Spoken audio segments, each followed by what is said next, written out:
Boa noite, amigos queridos do Grupo Espírita Solidariedade. Nós estamos mais uma vez aqui reunidos semanalmente para estudar e para comentar as lições do Mestre Jesus sob a orientação da doutrina espírita. Antes de começarmos, nós queremos agradecer à espiritualidade maior que nos permite esse encontro sempre e de tal maneira que nós ficamos muito felizes de participar dessas reuniões sob a orientação da espiritualidade maior. Este é o nosso agradecimento a eles. A lição de hoje está documentada no Evangelho segundo o Espiritismo, capítulo 2, item 8, que fala sobre a realeza terrena. Mas antes de comentar sobre esse assunto, nós queremos comentar primeiramente sobre a realeza de Jesus.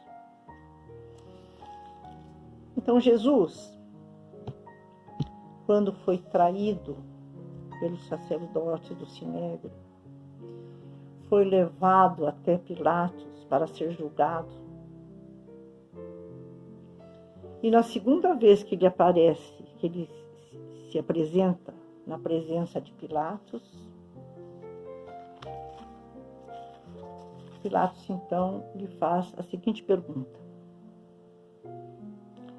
Tu és o rei dos judeus? Jesus, então, lhe responde: Meu reino não é deste mundo. Se meu reino fosse deste mundo, a minha gente haveria de me combater para impedir que eu caísse nas mãos dos judeus. Então Pilatos novamente lhe pergunta: És, pois, o rei? E a resposta de Jesus, novamente, não tarda a dizer: Tu o dizes, sou rei.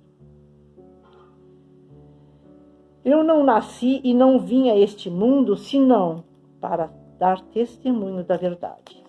Essa passagem está em João, capítulo 18, versículo 33 a 37. Com essas palavras, Jesus afirma que o reino de Deus, do qual ele é representante máximo, não pertence ao mundo material.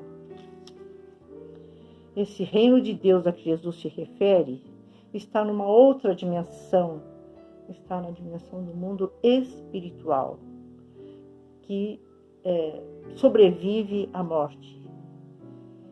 Então, é um mundo em que nós vivemos como espírito, sem a presença do corpo.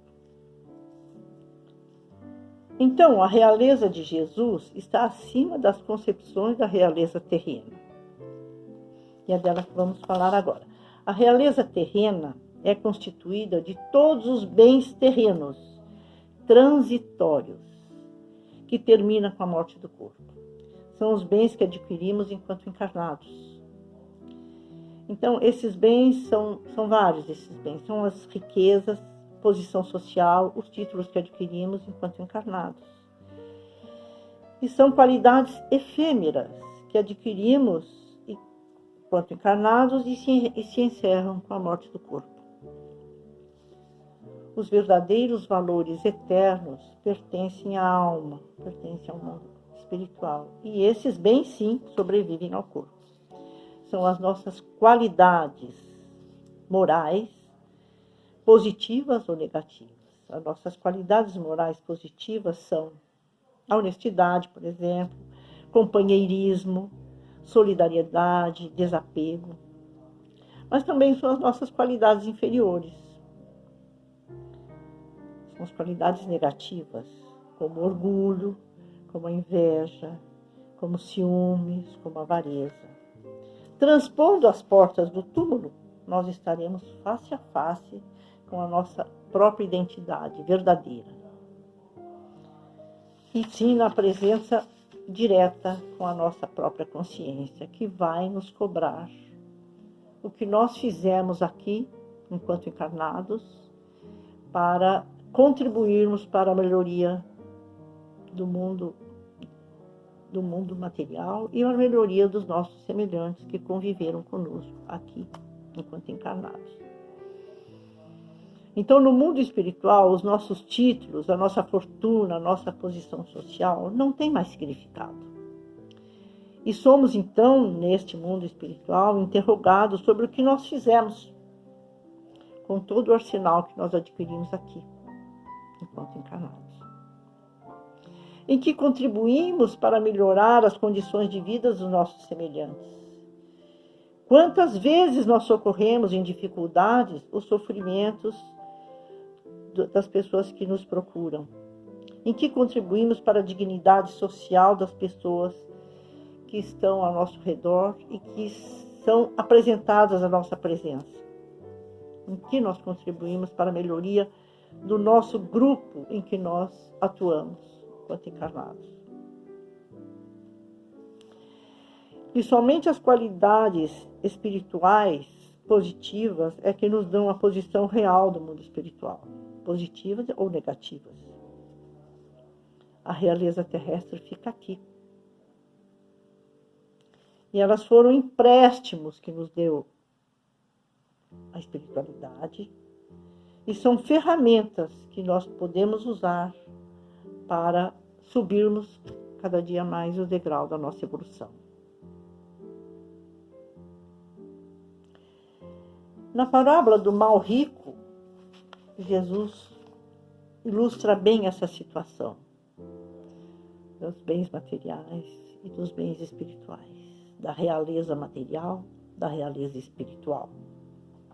Então, nessa parábola, Jesus nos conta que viveu aqui um mal rico, um homem muito rico, que tinha todas as regalias que o dinheiro pôde lhe ofertar, que o mundo lhe ofereceu. Ele tinha mesa farta, vestimentas caríssimas, posição social invejável, morando numa mansão onde ele era servido por muitos empregados, muitos servos. E ele saboreou dessa posição material o tempo que lhe deu para permanecer neste mundo. Na calçada deste rico, do lado de fora do seu portão, vivia um mendigo de nome Lázaro, que recolhia somente as migalhas que caíam da mesa farta, porque esse rico jamais se dignou a oferecer ao mendigo qualquer coisa que lhe pertencesse. Pois bem, o tempo passou e a morte chegou para ambos. Aí sim, no mundo espiritual, o rico se deparou surpreso com a sua posição de mendigo espiritual. Ele estava com as vestes totalmente esfarrapadas, sofrendo de sede, sofrendo fome, coisa que nunca aconteceu aqui neste mundo, que ele tinha de tudo, e muito sofrimento. E ele sofreu há muito tempo com essa situação. E de repente, ao olhar para cima, ele se deparou com a presença de Lázaro, com vestes luminosas, rodeado de entidades de luz, sendo recepcionado no mundo espiritual com muita alegria. Aí ele parou para entender a diferença. E surpreso, ele entendeu que toda a riqueza que ele possuía aqui, ficou aqui.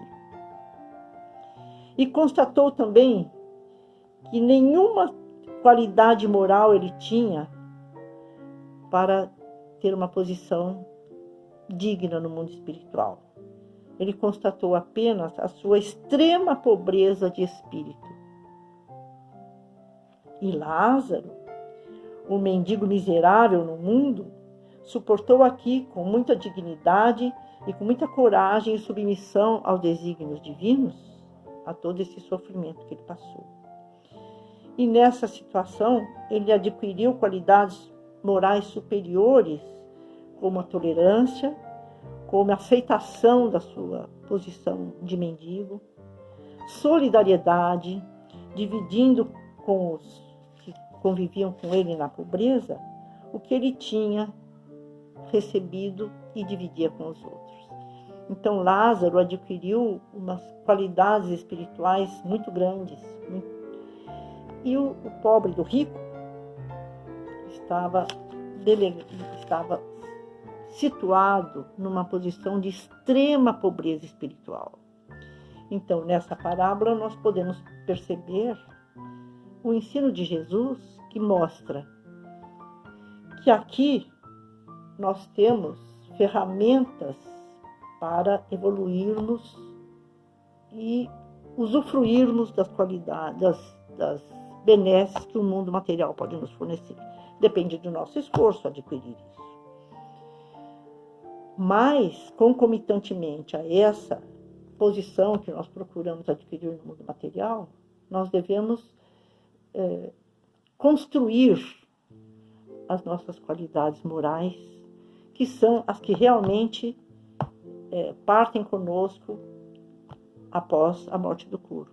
São essas qualidades que vão dar a posição espiritual em que nós estaremos no mundo espiritual. Então, nós temos que entender que a realeza terrena é passageira, ela é transitória. Os bens materiais ficam aqui.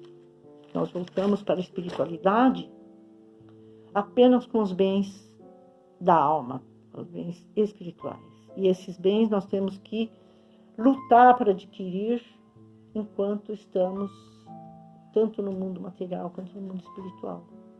Porque ela é que nos dá a nossa posição espiritual em relação aos outros nossos semelhantes que nós conviveremos e convivemos no mundo espiritual. Então é essa a lição de hoje que nós temos que levar como reflexão, que nós devemos usufruir das ferramentas para crescermos no mundo material, mas trabalharmos diariamente as nossas qualidades espirituais, porque são elas que sobrevivem ao túmulo e são elas que dão a nossa posição espiritual. É isso, meus amigos, o que nós pudemos depreender dessa lição de hoje é isso. Tentamos transmitir para vocês o que nós entendemos e esperamos voltar outras vezes para continuarmos os nossos estudos do Evangelho de nosso Senhor Jesus Cristo. Muito obrigada, até a próxima oportunidade.